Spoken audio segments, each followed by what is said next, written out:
Agora, a voz do pastor, com Dom Luiz Fernando Lisboa. Louvado seja nosso Senhor Jesus Cristo, para sempre seja louvado. Hoje, dia 1 de agosto de 2022.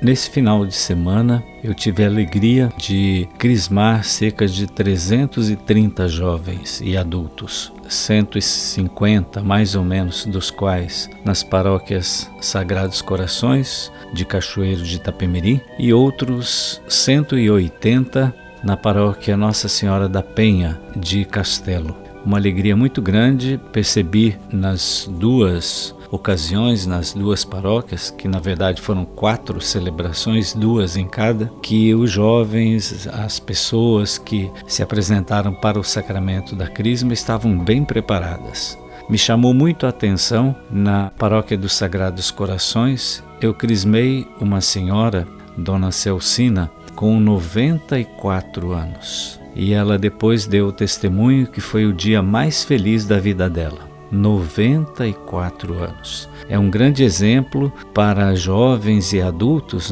de que nunca é tarde para darmos passos na nossa vida cristã. Nunca é tarde para buscar um sacramento. Há muitas pessoas que não dão passos e que por isso paralisam um pouco a sua vida cristã, não participam plenamente, intensamente da igreja, porque lhes falta alguns sacramentos. O sacramento do batismo, ou o sacramento da Eucaristia, ou o sacramento da Crisma. E é muito importante dar os passos. O sacramento do matrimônio. Então, toda pessoa que tem alguma dificuldade nesse sentido, nessa área, procura o padre da sua paróquia, procura um diácono, um dirigente, o animador ou animadora da comunidade, explica a sua situação para ser ajudado. Então veja que essa senhora, com 94 anos, recebeu o sacramento da Crisma e estava muito feliz. E toda a comunidade, toda a juventude que recebeu o sacramento junto com ela se alegrou e achou incrível o exemplo dessa senhora. Hoje eu gostaria de comentar rapidamente sobre a viagem do Papa ao Canadá. Durante toda a semana passada, de segunda a sexta-feira, o Papa Francisco deixou o Canadá na sexta-feira, partindo da cidade de Iqaluit, que foi a última etapa da sua viagem. Essa foi a 37ª viagem apostólica do Papa Francisco, partindo dali então para Roma. Essa peregrinação, essa viagem do Papa Francisco ao Canadá, ele chamou de peregrinação penitencial. Na verdade, uma peregrinação para prosseguir o caminho de cura e reconciliação dos povos indígenas com a Igreja Católica. Os povos indígenas do Canadá tinham um problema muito sério com a Igreja Católica, porque naquele tempo, nos tempos passados, a Igreja praticamente colaborou com aquela mentalidade colonial. E as políticas governamentais da época de assimilação desses séculos passados provocou profundas feridas nas comunidades nativas, com muitos abusos e crueldades por parte das autoridades. E a igreja nem sempre denunciou isso. Então o Papa foi pedir perdão. Ele encontrou com vários povos indígenas. Os indígenas o receberam muito bem, viram nesse gesto do Papa uma reaproximação, uma possibilidade de diálogo, uma possibilidade de um novo caminho que se abre. Então havia essa mágoa nos povos indígenas e era muito importante. O Papa já há muitos meses que queria fazer esse gesto, há muito tempo, e agora nessa viagem ele pôde fazer isso. Durante toda a semana ele visitou 4 regiões praticamente. Na sexta-feira então se despediu do Canadá. Ele, durante os vários encontros, ele encontrou com vários grupos diferentes de pessoas, encontrou os jesuítas do Canadá, encontrou religiosos, sacerdotes, bispos, mas de maneira especial nessa viagem dele foi o encontro que ele fez com os indígenas de várias etnias, digamos assim.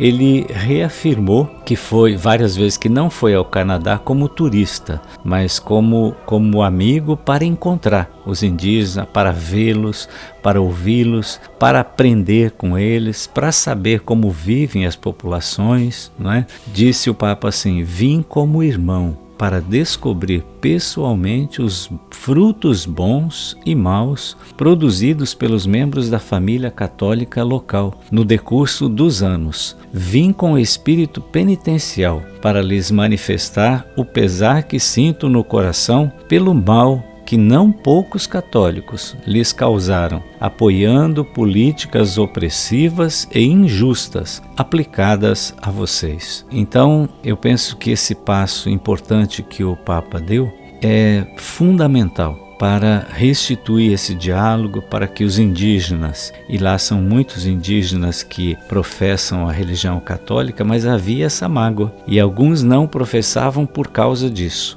Mas ele encontrou com muitas lideranças indígenas, foi presenteado com um cocar indígena que ele deixou que colocassem na cabeça dele. Então foi um encontro muito rico, uma viagem muito esclarecedora e uma viagem que abriu novos horizontes para o diálogo, não só com os indígenas do Canadá, mas com outros povos que em muitas outras nações foram oprimidos, foram de certa forma massacrados durante tempos de colonização. Então que Deus continue abençoando o nosso Papa, o seu elan missionário, a sua força de vontade de chegar a todos os povos e de levar uma mensagem de Deus, uma mensagem de amor, uma mensagem que nos ensina que todos nós somos irmãos, somos irmãs e irmãos uns dos outros, devemos nos respeitar, devemos nos acolher, devemos criar comunhão mesmo nas nossas diferenças. Que Deus nos abençoe, que Deus continue abençoando o Papa Francisco, o maior líder